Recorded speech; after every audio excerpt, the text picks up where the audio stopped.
So, and I love the idea of a 60-second or a 90-second business pitch. And I believe, so there's 4 elements to a great, let's say, 60-second business pitch. So number 1, you open with impact. You say something or do something that your audience is not expecting. Number 2, story to connect into your audience.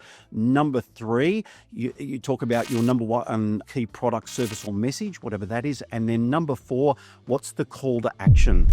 For years, we've watched Cam on stage. Now it's our time to learn from him. And so it's my recommendation that you record yourself doing some sort of presentation, or record yourself while you are on stage presenting or in front of a PC delivering a Zoom meeting or being a part of a Zoom meeting, and then watch it back. And so you can learn so much about yourself and the way you're presenting when you watch it back on that big dirty screen. There is nowhere to hide. And so from there, the best thing that you can do when speaking is actually not speak. It's pausing. And in radio land, we call it letting the listener catch up. Inexperienced presenters will come on and they've got that bit to do and then that bit to do, and don't forget I've got that bit and I've got that bit up there, and I've got it's all coming out very, very quickly. And so our listeners just get a wall of words. Get comfortable with being uncomfortable. Cam, thank you so much for making the time to speak with me. I appreciate it. I've always admired what you do and the way you do it. And the opportunity to speak with you, learn from you is wonderful. Well, those are very kind words. And I will say that I've broken my own rules straight away. We've come upstairs and I arrived about half an hour or so ago. And I always like to show up well early to anything that I do. But I had a cup of coffee and I think they put about 8 shots of coffee in the thing. So I always advise people not to drink accelerants, not to drink fizzy drinks or coffee or anything like that. So cheers. I've got a nice glass of water here and we'll just see how we go. You might get anything today. The unknown's always good. Sometimes surprise is nice. Yes. But if I would ask you to strip everything back in terms of the roles you've done, the events you've been at, and at its core, Cam, how do you describe what you do and why it's important?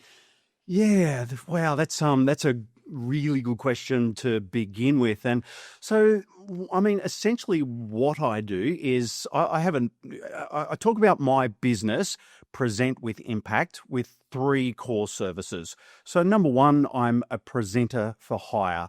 And so that's all the different sort of presenting that you see and hear. So my work on Saturday mornings on Mix 106.3 with Renee, with our real estate show and our event show. It's hosting the Canberra Raiders home matches over at GIO Stadium. It's hosting conferences, the videos that I do for Zango. So any sort of presenting that you see, that comes under the umbrella of service number 1.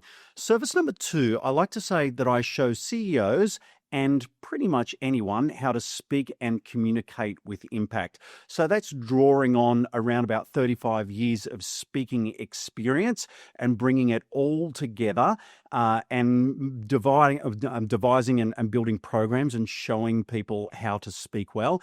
And then service number 3 is I show organizations how to prepare for and then manage media crisis situations. So I show their CEOs and executives how to stand in front of the media and either state their case or tell their story. And so, again, that comes from around about 30 years of being in and around media. It's really, really interesting. When I left radio at the very end of 2012 as a full-time role, and I went out into business land with a 5 or 6 year goal of working out what a business might look like for me. So I always wanted to run a business and set up a business. I didn't know exactly what it was going to be. So I went out and I held 3 roles. First one was at ActuAGL in the sponsorship and events team. So I learned about corporate structure there, and then also revised a whole range of things in and around events and sponsorship that I sort of already knew. But to see how that played out in the corporate world was very, very interesting and a learning process. I then went down and worked as the assistant general manager at Federal Golf Club. And so that was really good. I managed a lot of things, in particular the comms and marketing side, but then it also gave me really good and valuable board experience, and then also managing people as well, which I'd never really done before. And then I went up to the Canberra Business Chamber, and so that got me well entrenched, if I wasn't already, into the Canberra business community. Now, while all that was happening, in the background, I was setting up the business. So, what was the business? What was it going to be? I didn't know. So, I surrounded myself with some pretty intelligent people and learned the structure of a business. And we wrote a business plan and a marketing plan and a whole range of other elements that go into making a good business and a good small business. But what were the services that I was going to offer? Well, presenting was probably always going to be there because that's in my DNA. That's what I love doing. And then the idea of training came up, and the idea of showing people how to present well. And I didn't even know if I could do that, if I was going to like doing that. And so I put together some pretty basic programs, and I look back on those programs now and just go, oh my God. Like, I mean, they had the very core elements. But we put together those, and then I rolled them out with friends and family and business colleagues, and we ran half days and one-to-one training. And it turned out that I did enjoy doing it, and I've always really enjoyed showing people and helping people, especially younger people. So again, that's sort of very intrinsic to me. So that helping people, that was there.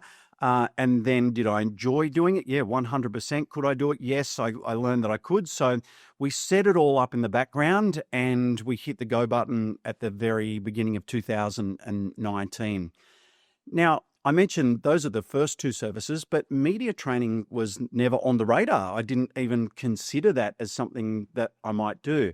But it became very evident very quickly that was going to be an offering that I should have, because a lot of people came to me and said, do you do media training? And it's like, okay, well, there's an opportunity. So again, I went away and I set up a whole range of programs, drawing on 30 years of experience working in and around radio station newsrooms. Before I worked in radio, so my first radio gig was 1992, way out in Broken Hill in the very west of New South Wales. I worked in television and video production, and so I was in and around news media scrums and news production, and so I had all of that to draw on from a long, long time ago, and then the radio newsroom. So we brought all that together.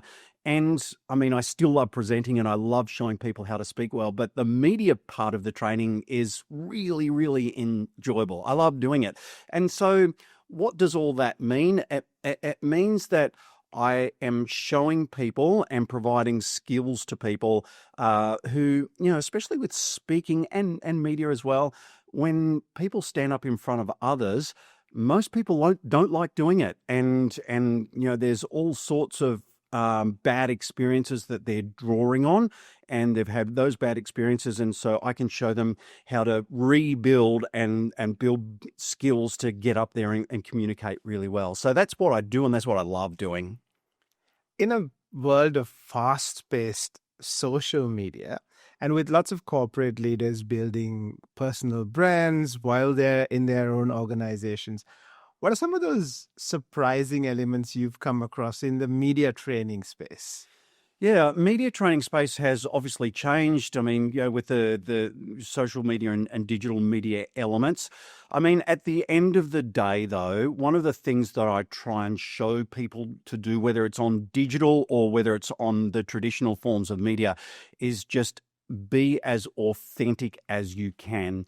So I said with the services in media that I offer, we need to get CEOs and others to be able to have the ability to stand up in front of the media and either state their case if something's gone wrong or tell their story if something has gone right. Now, stating your case when something is going wrong can be a very, very difficult thing to do, but I try not to dodge and move away from questions, answer those questions as authentically as you can.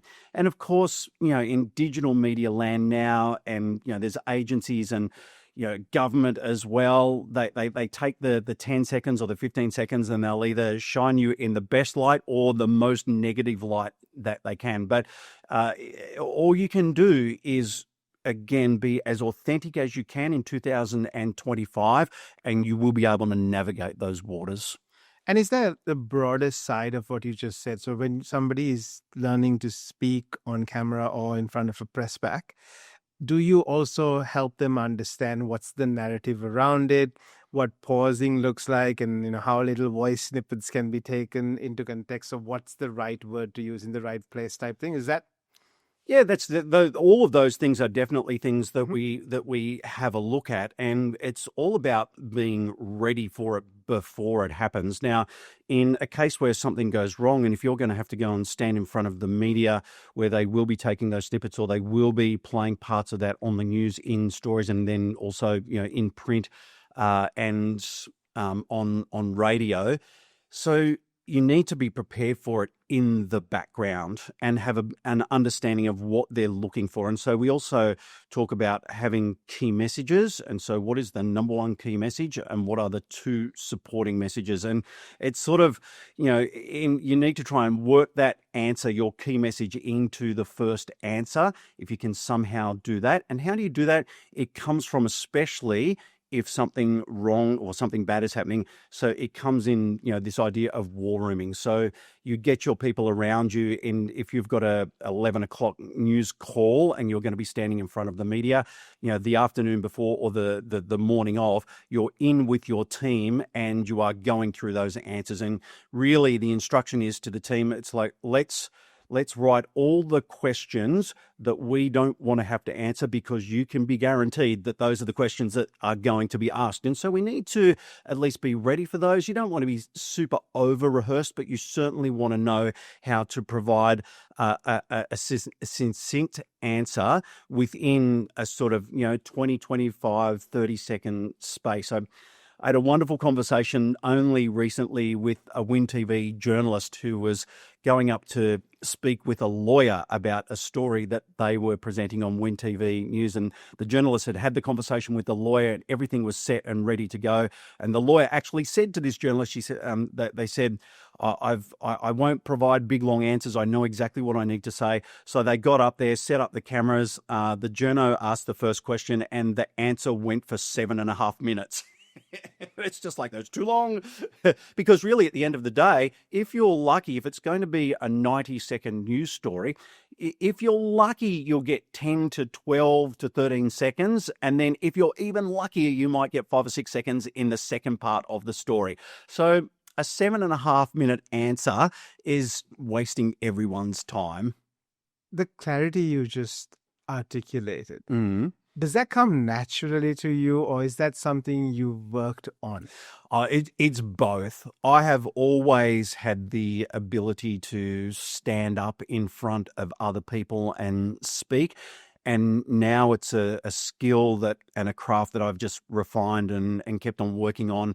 As I said, first up, when I came out of school, I had a real interest in being a news camera operator. That's what I wanted to do. Right from very early years, I was always interested in news and journalism. And I was very, very lucky in 1985, so a million years ago, I did my work experience at Channel 7 in Sydney at the famous Mobs Lane studios up at Epping. And I had the experience was able to go in and experience that for 2 weeks. And then I was able to keep going back to Channel 7 with the contacts that I made. And I really wanted to be a news camera operator, but I just didn't have the skill. So I did get myself into video production and television production, but more as an assistant. So I did videotape editing, and I was assistant camera operator and assistant sound, but I just didn't have the skills. And so then I thought to myself one day, what about radio? I consumed a lot of radio as a youngster. Again, I grew up in Sydney, and Triple M was the station. That was a number one station back then. And I just loved the way there was one particular presenter. So he was 9 in the morning to 12, Stuart Cranny, who has since passed. But he was just an amazing communicator who made me feel good about living in Sydney. It was just the words that he used and the enthusiasm that he brought. Plus, they were playing great music. And, Triple M was the number one station of the time. So, and I thought to myself, I'd love to give that a go. I can stand up in front of people and I can communicate reasonably well, I thought. So I went off to the very famous Max Rowley Media Academy and 241 Chalmers Street in Redfern, and it was just an old building that had studios built up in upstairs, and we went and I did a course, and then I got a job. I went out again. I did work experience in Broken Hill at 2BH, which was just the AM station back in those days. And I did a week out there. I came back for a week, and then I got a phone call and they offered me a job straight away. And it's just like, wow, okay, so now I'm going out to be a radio broadcaster. And, you know, from way back then, that was 1992. And I left the Surfside suburbs where I grew up to go and live in an outback community. So it was a massive lifestyle change. And it was there that I started making the 8 trillion mistakes that I have made, both on air and in front of a lens. But I maintain that the training that I provide now, I just draw on all of those mistakes and all the things that I've done wrong, and experiences of getting myself out of trouble on stage. And I provide that to the people that I'm training, and I very much enjoy doing that. And that's a way of transferring that experience. You've already made the mistake. They don't need to. Yes. And you also know some of the pointers and things that led you to possibly that mistake or that little slip up. Yep. Cam, if I focus on what's the power of your voice and why do most people not realize how powerful the instrument of their voice can be? So do you mean the physical voice or the word? Because The physical voice. Physical voice. Okay. So it's very, very funny. And again, let's draw on radio experience. So in the 1960s and 1970s, up until about the mid 80s in Australia, you had to have, if you wanted to work on the radio, in most cases, you needed to have a big, booming, deep, resonant voice that just thundered out over the nation. And so if that had have kept going, I definitely wouldn't have been able to get a job because I just don't have that voice when I'm, sitting next to the amazing broadcasters that do have those big voices, the big baritone voices. So it was in the mid 80s and then into the early 90s that there was a big change, and it became more about what you said and how you connected to your listeners and how you made your listeners feel rather than exactly how you sounded. And so that made it possible for people like me with their little squeaky voices to come on and get jobs on radio and then use their personality and their life experiences and their storytelling skills and all of those sorts of elements to then be a great communicator. So I say to people, I have done a little bit of research in and around this. And so, there's this whole body of thought, especially with females. So how do they make their voices deeper so that they can compete with the male voices, in the meeting room or on stage? And I'm not quite sure about that.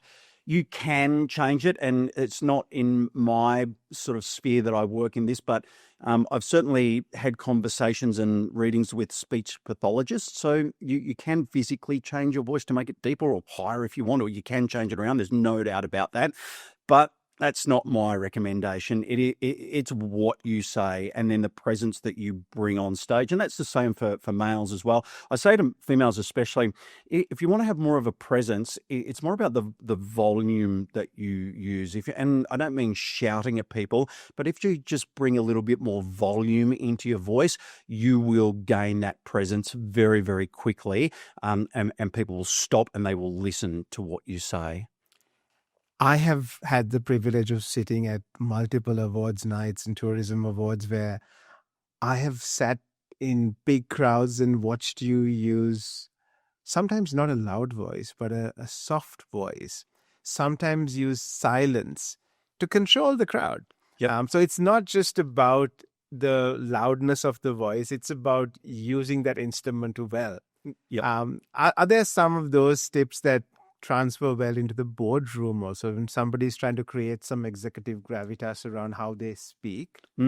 So and so I'm going to draw on my experience from Boardroom, but then also reading, I think it was Jeff Bezos who said famously that in a boardroom or a meeting, and I love talking about this, they always let the most junior person speak or the person with the least experience, because you never quite knew exactly what they were going to say and what they were going to add to the meeting. And so if you let the most junior person speak first, and I recommend to CEOs and executives to try this, and if it's not every time, make it 1 or 2 times, because there will be something that a younger person or a more inexperienced person will bring into that room that no one, all the people that have been around the block 10 times, they'll never have been expecting that. And then that becomes either a point of advantage if they're taking it out into the workplace or into the marketplace. And so I love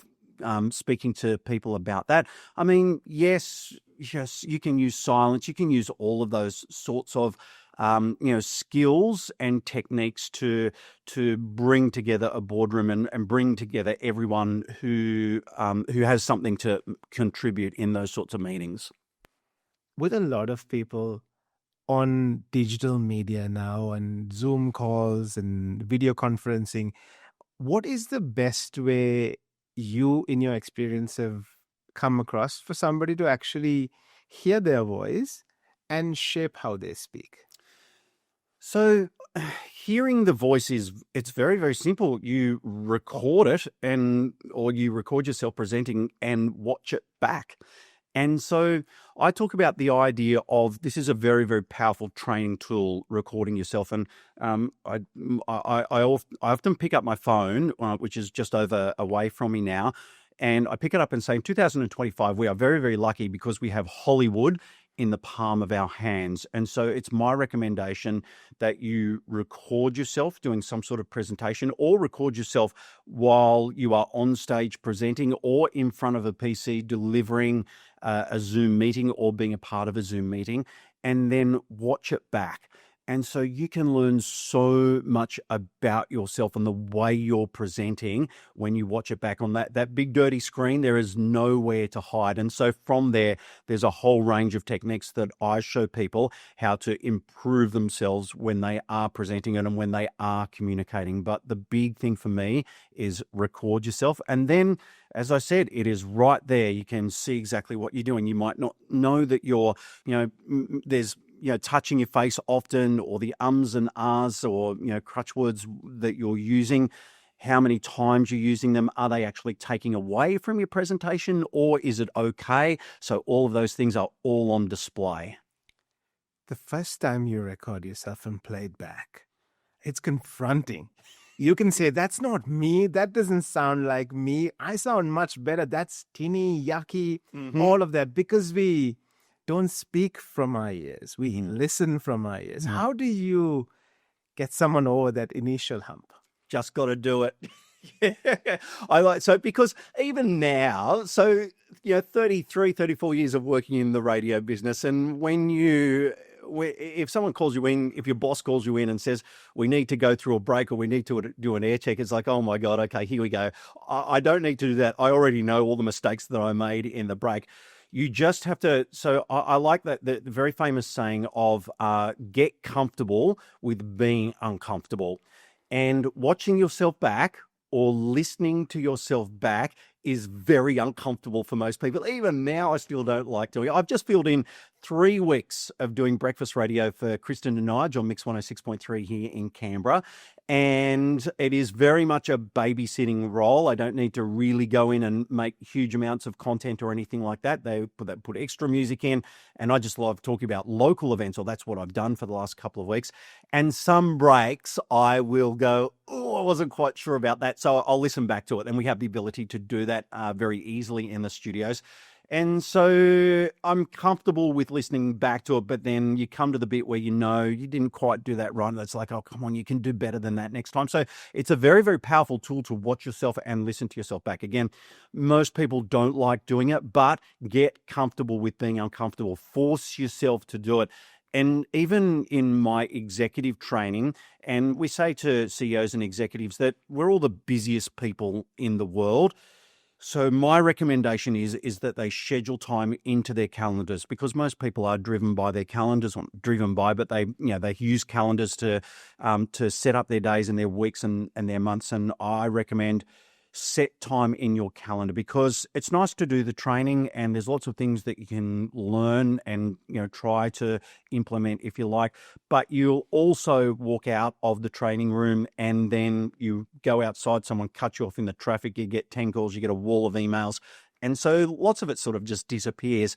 If, however, you set time aside each week or each fortnight to record yourself, watch yourself back, and work on those things that you can see that you don't like doing, then that's real training. That's real outcomes. So that's another type or part of my training that I recommend to do.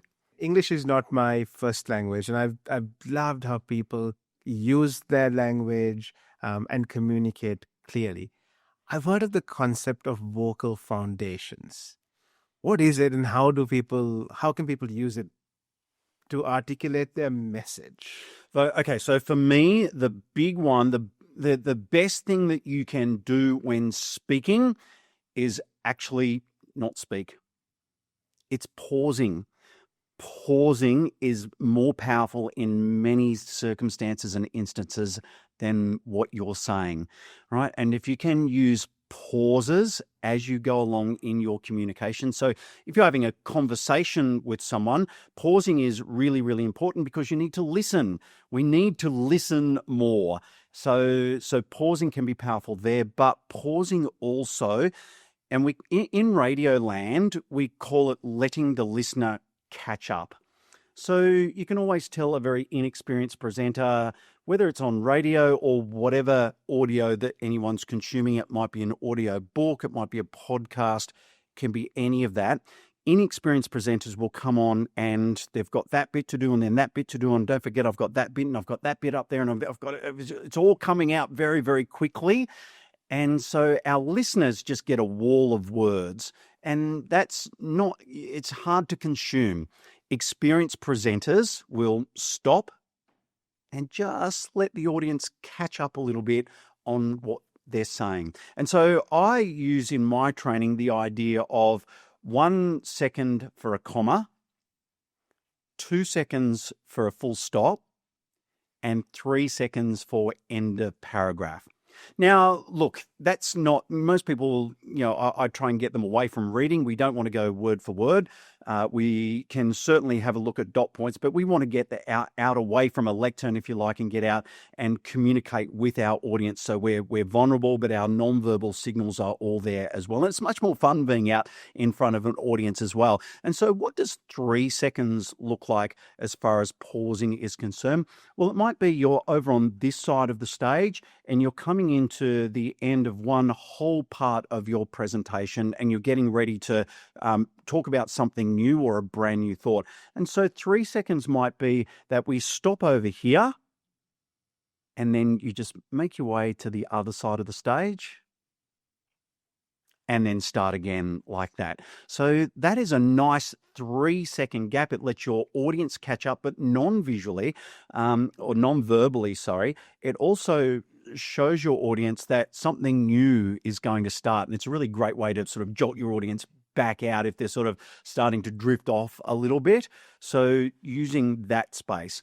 If then, though, you are rehearsing, if you're writing something down and you're rehearsing, getting ready for a presentation, you've got to mark those commas and those full stops in. And so if you can use that time and let your audience catch up, that moment of silence can be just so powerful, really powerful.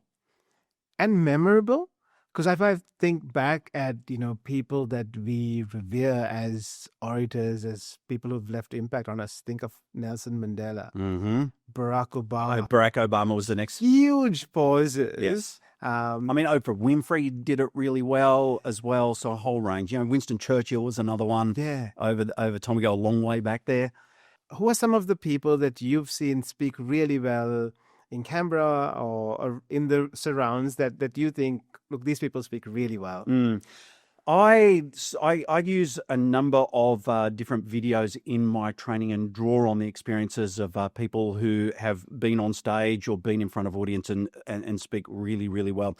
So there is, I think we go back to 2014, the World Public Speaking Championships. Dhananjaya Hedarachi He was the winner of 2014, and I loved the way, first of all, the way his presenting style, his body language and nonverbals are incredible. And then the way there's a whole range of, in that particular presentation from 2014, a number of different speaking styles that he used, and the way that he brought in the audience, and he had a prop to start off with. A rose? Yes, that's the one. And then he started with silence as well, and his gestures were just incredible. You know, a mother cries 3 types of tears: tears of joy, tears of sorrow, and tears of shame. And so you can really show people how to make a big impact on stage by using other people's amazing presentations. And 2014 World Public Speaking Championship, why wouldn't you show someone how to do that? And I think it was 2021, I think it was. And Dan and Jaya came to Australia after COVID, and so it might have been 22. And I only learned at the very last moment that he was in Australia doing some of his sessions, and I couldn't get to Sydney, and I was heartbroken. I actually wanted to go up. I would have jumped in the car straight away and gone up to see him do his training, because again, that was a presentation that had an impact on me. It's a presentation that I can use as well, and I would have loved the opportunity just to say hello in person. Foundations are important for all of us. When I went to school, I was taught lots of things. Listening wasn't one of them. How do you, when you have the oppority, Cam, to speak with children or young people, how do you speak with them about communication or the foundations, or how to communicate well? So youngsters, and this is really, while I talk about doing training with executives and people with more experience, it was only a couple of weeks ago that I helped a younger person, 14 years of age, who needed to do a presentation in front of their class. And this was a person who was extremely nervous and was almost to the point of fainting when they stood up. I've done a large amount of research in how to manage anxiety and the science behind it, and the sympathetic nervous system and why it kicks in, and how to manage it. And really the main key to it is breathing. And so we had this youngster, and I asked him to give us, first of all, 15-second presentation. So I want you to stand up and just give us a 15-second part of your presentation. So we just took it bit by bit by bit by bit by bit. Then we went to 30 seconds. Then I went to a minute, and then we did 2 minutes. And then I took them outside into a public space. And so gradually we built that confidence. And so it came to be that he did do the presentation, and he got through it, but he didn't faint, and he got through it. The class enjoyed the presentation. And so it is about standing up and having a go, especially for youngsters. And again, being comfortable with feeling uncomfortable, but also trying it within a group of people who are going to give you support as well. And look, even in bigger situations and wider audiences, most people, again, don't want to be up there speaking. So most people are more happy that it's you up there than them. And so in most situations, they're going to be supportive of you. They're going to give you a go, and they're going to give you the benefit of the doubt. And so if you can take that with you on stage.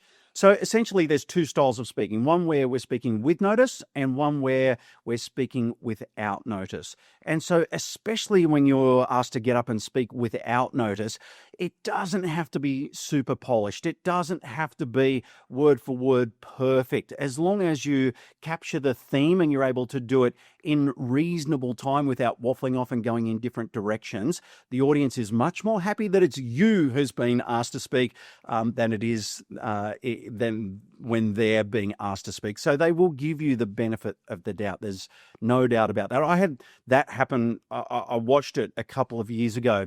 So David Goggins is a former Navy SEAL, went on to do ultra marathons, and in 2018 wrote a book called Can't Hurt Me.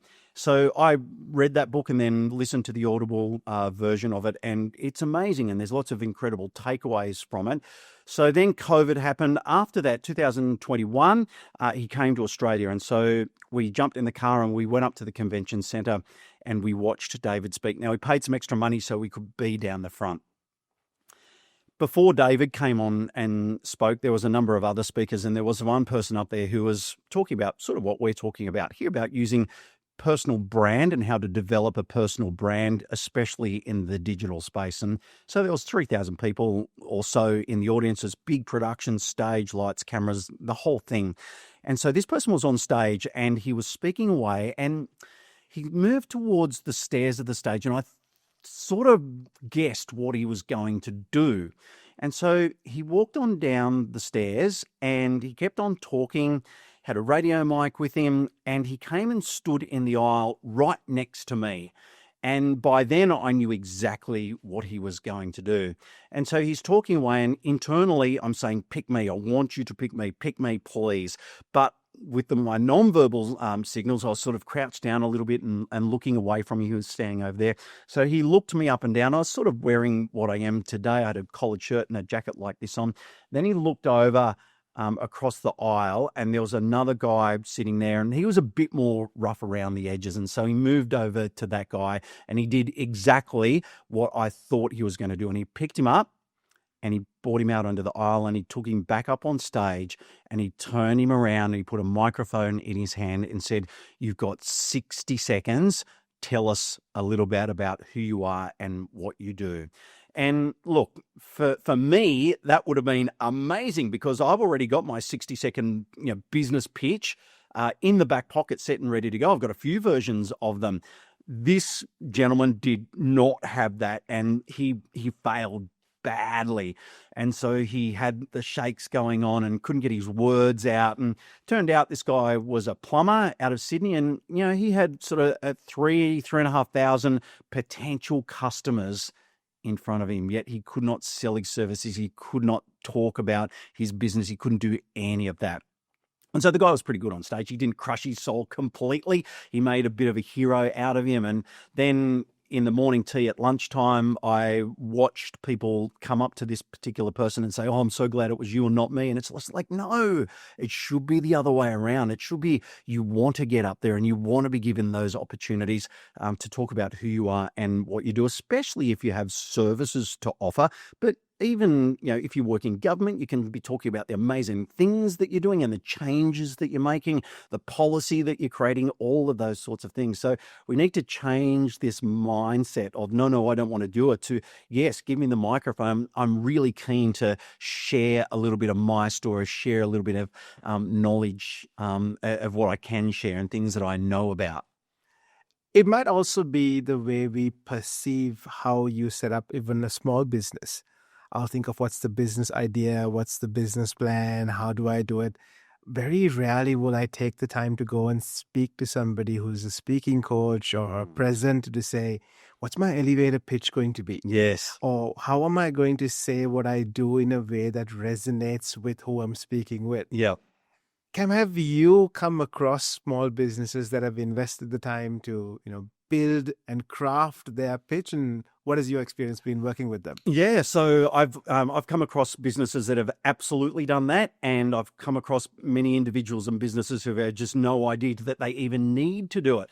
So, and I love the idea of a 60-second or a 90-second business pitch. And, you can, I believe, so there's 4 elements to a great, let's say, 60-second business pitch. So number 1, you open with impact. You say something or do something that your audience is not expecting.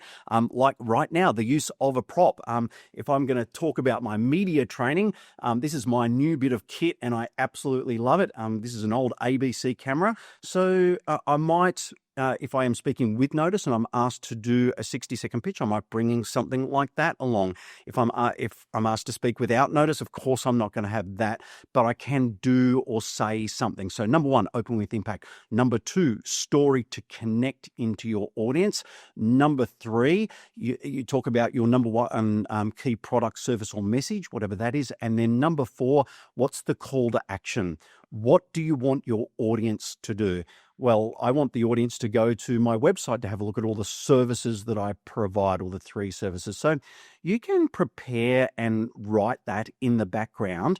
The trick then is to have the ability to get up and deliver it in a very casual style of manner. You don't want to stand up there and say it like you've rehearsed it a million times, even though you have. So there's a big difference there. But then we talk about the idea of a 60-second pitch. What's the 30-second version? What's the 15-second version? So with the 60-second version, I've got that. The 15-second version, again, for me, I offer 3 core services. Number 1, I'm a presenter for hire. Number 2, I show CEOs how to speak and communicate with impact.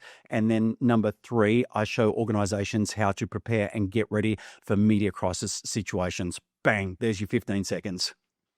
And the absence of that means people are leaving lots of opportunity on the table, but also working possibly harder than they need to.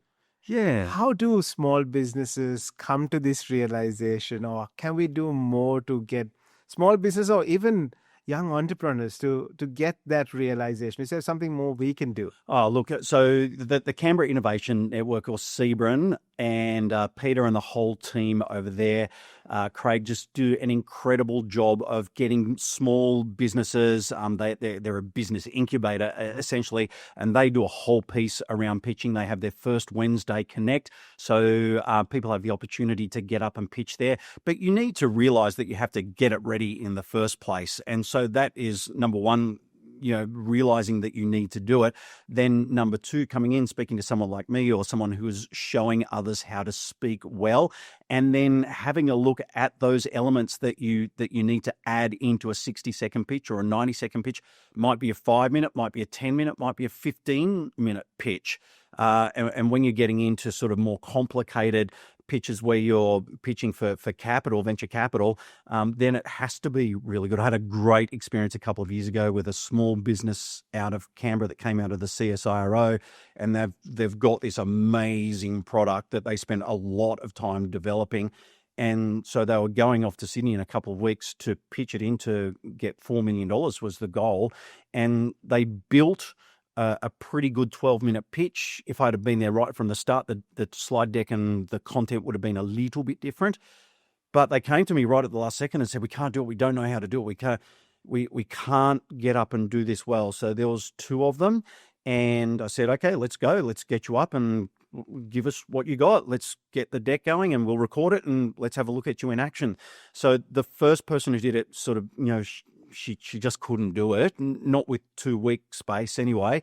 The second person did it really, really well. And so I said to her before we said, I said to her, we must record this. And she didn't want to be recorded. So we had that conversation.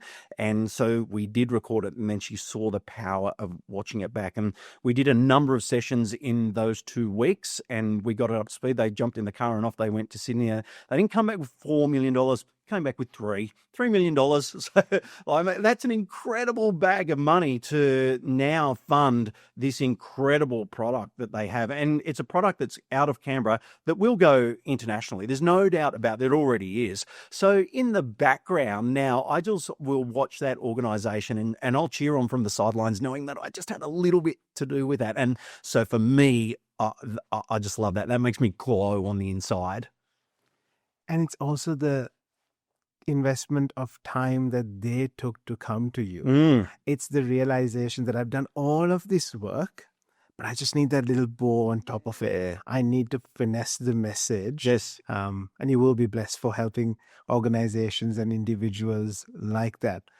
Is there a way, when you speak with business leaders, when you speak with people who run government organizations, do you speak with what does their business voice sound like versus what does their social voice sound like? So you talk about physical voice? Oh, no, I don't talk about that, because you just need to get up and you need to be your authentic self. Now, if you're selling something, of course you're going to be speaking with quite a lot of confidence, if you're knowledgeable about the product, if you're excited about the product, if you think your product or service is something that can solve other people's problems, of course you're going to be selling or speaking in a bit more of an authoritative style of voice. You might be using a little bit more volume, especially if you're speaking to a group of people in a boardroom, if you like. And then when you're out speaking to your friends, you're going to be a little bit more casual. So there is a little bit of difference in the style. But again, you need to, even when you're selling and communicating in business world, even in defense world, and I get some pushback here, you need to be your authentic self, because at the end of the day, you're communicating with other humans, right? And so if you're real and genuine and those people can see that, then they're going to be a little bit more open to listening to what you have to say. Not a little bit more, a lot more, right? Because you're going to be able to connect with them. And that's where I've seen a lot of really good people get very confused going, oh, but this is my business voice. This is my social voice. I'm like, if you can be authentic, then people have more chance of connecting with who you are. Yeah. Let's not talk a business. Let's not say business voice. Let's not say social voice. Let's say your genuine, authentic self, your genuine, authentic voice. I also have seen people hear the concept of storytelling and wanting to connect with audiences, but getting really stuck in that. How do I tell this story with impact? How do I tell this story with some authenticity, but I'm still trying to connect with the audience? What are your tips, Cam, around storytelling? So storytelling is, as far as the content element of my training is concerned, storytelling is my most favorite part.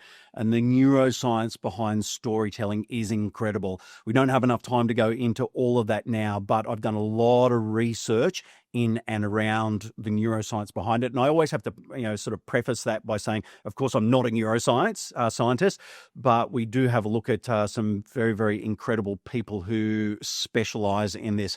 Look, story comes in all different forms. You can use story to connect to your audience. You can use story to demonstrate your experience. And so there might be a longer story that you would use with some slides to assist you. And when I say slides, I don't mean a million dot points, or I don't mean graphs. I need big, bold pictures that we have up there that you can speak to or you can demonstrate. Again, I was up at Sebring a couple of years ago, and we were looking at some pictures of some business people, and it was a lady who was pitching spaghetti sauce, and that's what it was. That's what they're making, local spaghetti sauce. And she had no graphs and no projections of price or anything like that. The first big picture that she put up was a black and white image of her nonna, of her grandma back in Italy in the fields picking the tomatoes. Now, that's a picture that is going to resonate with everyone. So you can use those big pictures with opportunities where you have a longer space to speak about, and use story. Story comes in personal anecdotes. It can be remembering a conversation that you have with someone. I always say use story as a marker of experience.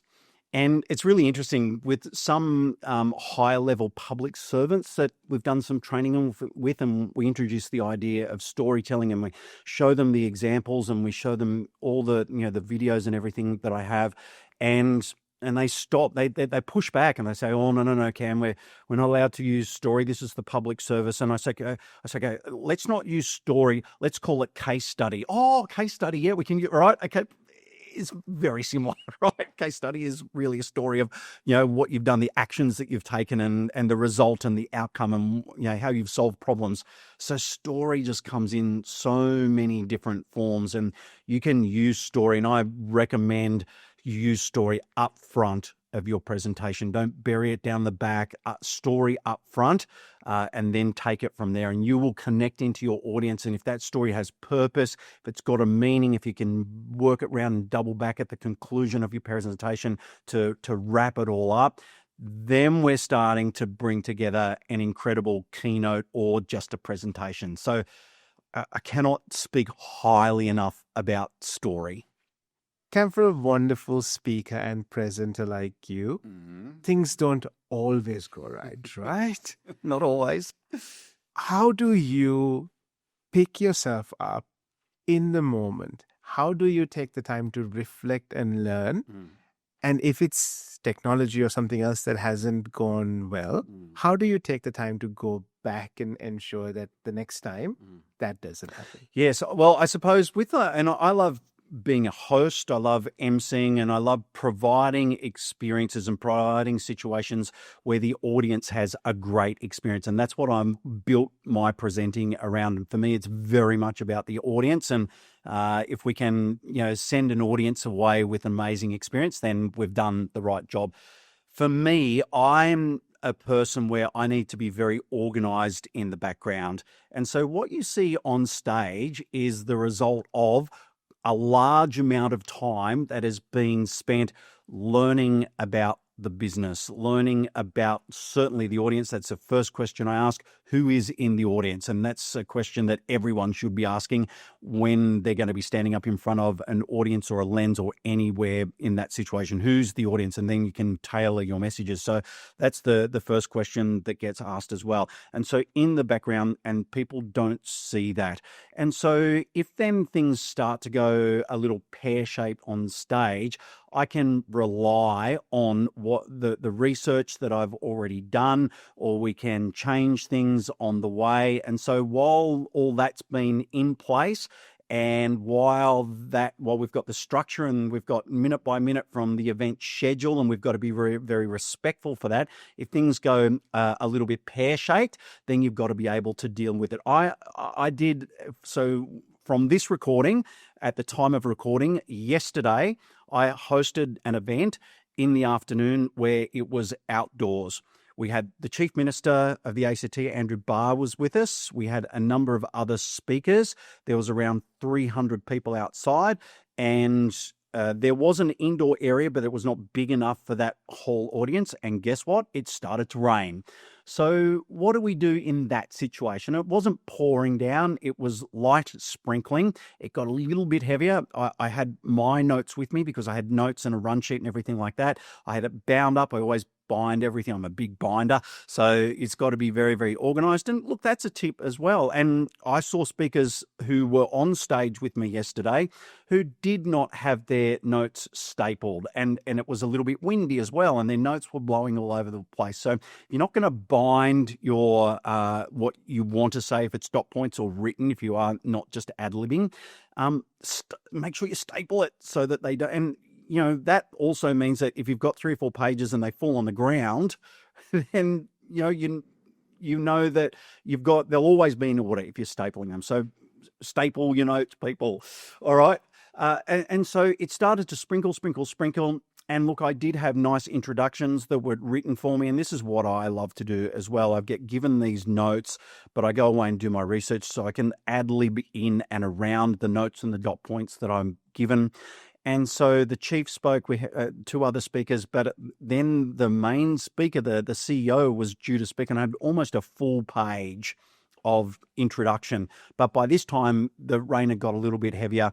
And I just thought to myself, I'm not going to ask these people, our audience, to stand in the rain for longer than they need to. So I just closed my notes. I put them aside.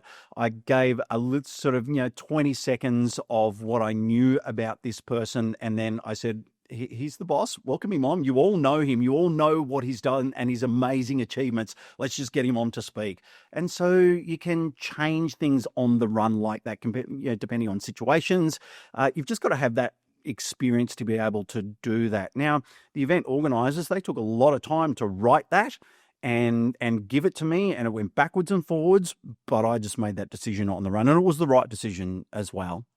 Most of the time, people come to you with time to prepare. Mm-hmm. I'm certain, Canberra being the tiny community that we are, people would have come up to you going, I have to go and speak next, but I'm really nervous. Or can you pad for me a little bit? I need to breathe a bit. Mm-hmm. What do you do then, Cam? Yes, so that is, well, there's a range of things that you can do. So once again, you can rely on what you've learned and, what your preparation. And so at conferences, like I host a lot of conferences, both here in Canberra and right around Australia. And conferences are, they're moving beasts, and some speakers will speak for too long. So if they're given 15 minutes, they might speak for 18. So then you have to hurry things along a little. Some speakers will speak for 10 minutes and they've been given 15. And so then you have to pad as well. And so you should be able to use those situations, use the research that you've done. I mean, I've walked off stage with a radio mic on many occasions at conferences and just walked out into the audience and started having conversations about what they've learned or what they took away from that speaker or where they're from. Let's hear a little bit about your business or your entity. So you just have to, use the experience to go, right, we're going to have to make up 4 or 5 minutes here. One of my interviewing skills, and I love speaking to people. So even in this situation, it's a little bit uncomfortable for me because you're asking me the questions where usually I'm the one who likes to ask the questions and draw the stories out of people. So, but get comfortable with doing uncomfortable things. There we go. That's on display right now. So you can use those tricks and use your experience just to bring yourself back on time or to tighten things up to get the next speaker on straight away. But really, as a host, as an MC, that all just comes from experience. And I made many, many errors. And, some in my early days, at award ceremonies, I've mucked up the order of awards, and there's slideshows that go with it, and I've just made a mistake. So I just call myself on it. Oh my goodness, I've made a mistake. I've done this the wrong way around. Please accept my apology. Let's get back to where we need to be, right? And so with that, we can get back. But hopefully that never happens again. But right, so what did I take away from that experience when it happened 1,000 years ago? Just don't ever get it wrong again. And so there was one where I almost slipped up pretty recently, actually, but we got that back on track very, very quickly. So you just use those experiences, and that's what I would say to anyone. Use the things that go wrong on stage and as an experience for next time so that you can either make sure it doesn't happen again or just use that experience to get yourself around it and get back on track. You spoke about conferences. I've had the fortune of learning from many conferences, and one of the sessions I enjoy most is panel conversations. I've seen wonderful panel hosts that illuminate the intelligence that's on the panel, and I've seen people being uncomfortable and say, pass the mic around. How and what are some of those skills, Cam, that you've learned over time that have helped with panel? Okay, so I do a whole piece on panels, and I love panels as a presenter, as a host of conferences. Panels are my most favorite part.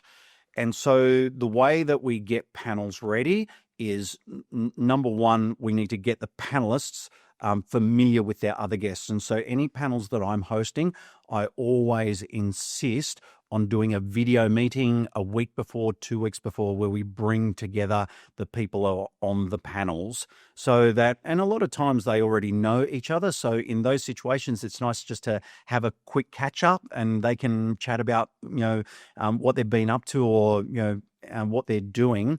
But in those conversations, in those meetings, we talk about, okay, so what's the number one key message? Why are you on this panel? Why do you want to be on that panel? So their fellow panelists get to hear that. Then my number one guidance rule or thing that I show them or request from them is if they're sitting there, and usually, look, I've done panels where there's 9 people across the stage and panels where there's just 2, but usually it's best in a 3. So 3 guests and myself. And so I say to those 3 guests, if one of your fellow panelists says something that you can agree with, add to, or indeed respectfully disagree with and offer an alternative opinion or view, don't wait for me as the facilitator to dive in. Just speak. So what we get then is 3 experts on stage having a conversation. And if we can get that happening, if we have 3 experts on stage having a conversation, I don't need to be there. The audience, that's an incredible experience. For me then, where I come in, I need to guide that around the park, and I need to see, is there one panelist who is dominating, and how do I bring the person who hasn't spoken very much? How do I bring that person in? And so we've got that has just been covered. Now, how do we, morph or transition into the next piece that we definitely need to have, because the conference organizer has asked me that that's a main thing that we need to speak about. So that's then my skill, and that just comes from experience. But yeah, and as far as microphones are concerned, I just speak to, and it's not always possible, we know that, but if it's 3 people on a panel, they each need to have a microphone, so they can do that. So they're empowered to just put the microphone up and just speaking and get that conversation going. There's 9 people across the stage. Of course, that's not always possible.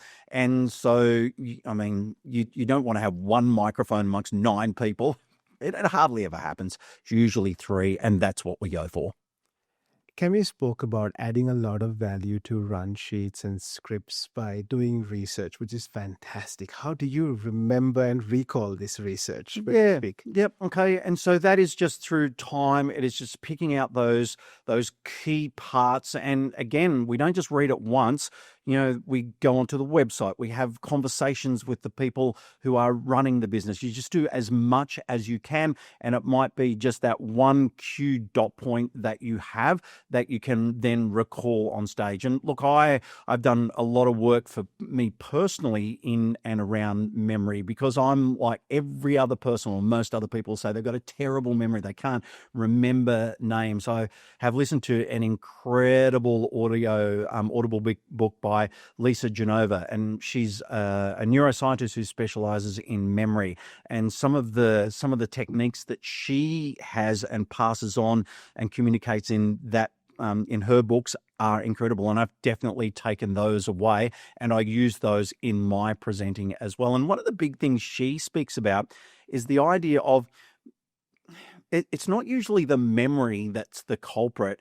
It's the not paying attention in the first place. And she, right at the beginning of one of her books, she talks about the idea of she drives into a car park and she's in a hurry. She needs to get to a book signing, and she gathers up all her stuff and she rushes off because she's just a little bit late. And don't be late, but she's a little bit late. And so she gets there and she does the book signing and everything like that. Then she comes back and she can't remember where she parked the car. Now, that's not her memory that's the problem. It's the fact that she never paid attention in the first place.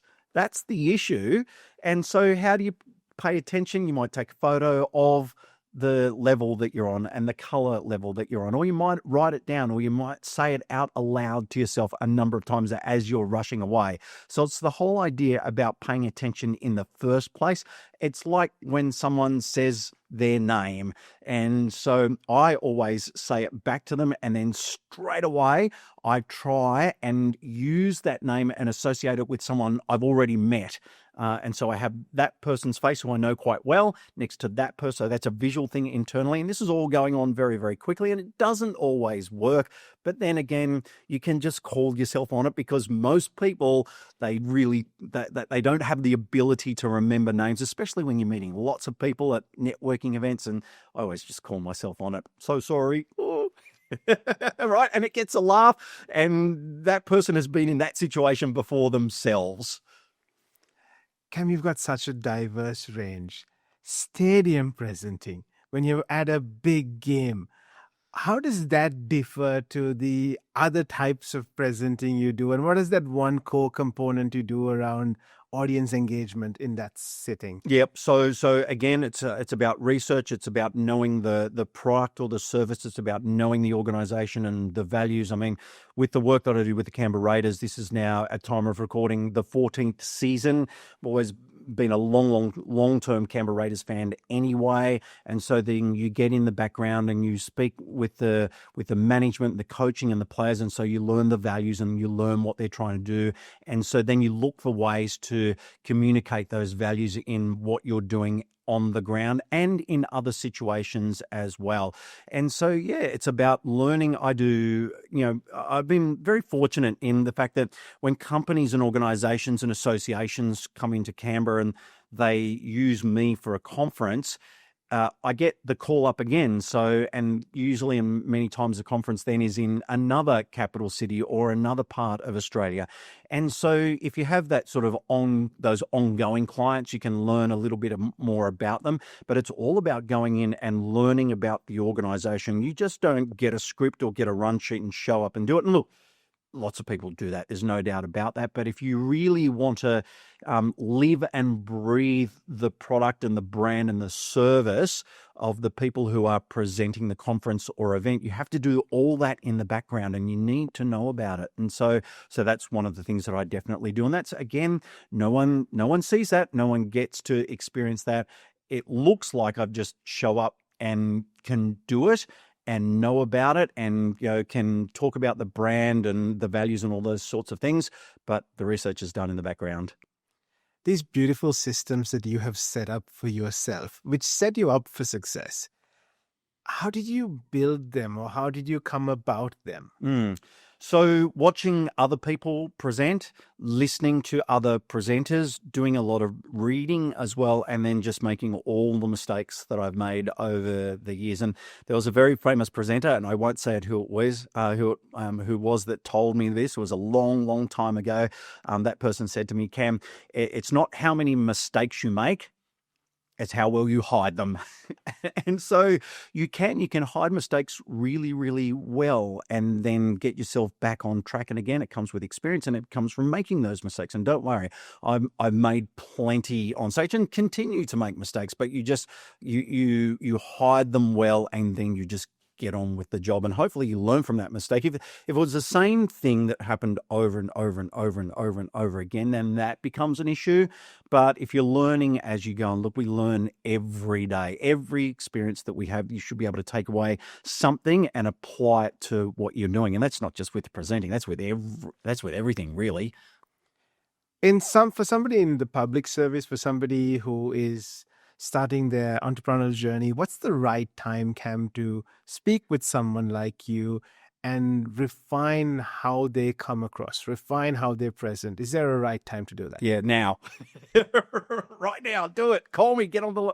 No, we're not using this as a sales tool. Look, it depends how important it is on your hierarchy of skills to be learning. Communication obviously is a skill that everyone needs to have. It's just depending on where they are in their career and how confident they are and all their bad experiences. And you want to take away not just lessons from bad experiences, but we want to turn it around and take away what we've learned from good experiences as well. And for those people who have had really terrible experiences, I talk about, okay, so when was the time that something went right? And there always is, and it might not be a whole big presenting, there might be some parts went wrong, but which bit went right? So let's start from there and let's take that bit away. And why did it go right? And how did that make you feel? And how can we work that into your next presentation? So let's not just talk about all the things that went wrong. What were the positive parts? And let's start from there and build. But really, it's the idea, and we're so lucky in 2025. There is so much literature. There is so much online. And I suppose it's this idea of, picking out 4 or 5 different sources that you think might be pretty good. And so TED is an amazing resource. The World Public Speaking Championships, they're a great resource. And so just going away and saying, right, I really loved what that presenter did. I might just borrow that little thing that they did there and apply it to my presenting and see how that goes and see if I'm comfortable with that. And that bit over there, she did an incredible job. So I think I'll take that little bit there and I'll add that into my presenting as well. And then all of a sudden, you're building your own style and you've just taken little bits and pieces from other people who've done amazing jobs as well. Common pitfalls I've seen, Cam, and you have touched a couple of times on authenticity and the importance of it. But you see a speaker that you really like, you see a podcaster that you really like, and you want to follow them, emulate them. But it's not you. It's not coming out naturally. it's very easy to see that. Mm. How do you avoid that trap? Because all you're trying to do is be a better version of yourself, but you're suddenly, without knowing, getting trapped in a way of speaking. So you will see that very, very quickly if you are recording yourself back, or if you have done a presentation where someone has recorded it, and you will see very quickly what is working, what is not working. Then it's the idea of, okay, can I work to make it better? How do I do that? Is it the way that I'm saying it? Is it the actual content that I'm using? What's going wrong with this little piece? And then it might just be that you might just have to bin it. You might just have to say, right, that is not working for me. And so to be able to make that decision as well, and then go and find another piece or another style that you can use and bring into your style of speaking. So do it like that. Again, the power of recording, to have a look at what's working and then what's not working, and, try and break it down and work on it bit by bit from there. Cam, what's that one question about communication and speaking with influence that no one has ever asked you that you wish they had asked you? Oh, good. That right there. You've just done it. Look, I've been asked all sorts of incredible questions, and I usually have an experience to back up my piece of advice. And so I'm usually able to assist in that way. And again, as I said, I'm drawing on over 30 years of presenting and speaking experience. So that question hasn't been tabled to me yet, other than it just being tabled right now. But I'm sure it'll come along and I'll have to navigate my way around. Or, there's also you can go, even myself as a speaking and presenting coach, there's a few of us in Canberra who do this, and we have conversations, and you can draw on other people's experience as well. There was a couple of years ago where I did a session, and there was a group, I think there was about 7 or 8 people, and I was speaking about this one technique, and this person in the group that basically stood up and said, do not do that. Don't do that. That's a mistake. And so I let that person speak. So then I'm listening now. And I started to ask some questions. What about it was a mistake? And so it turns out that this person had had a negative experience in the area that I was talking about. And so we got to speak about that. And then all of a sudden, the rest of the group is learning from a big mistake. They're learning from one of their peers as well. So it's not just me up there, speaking away. And so we're getting that conversation going.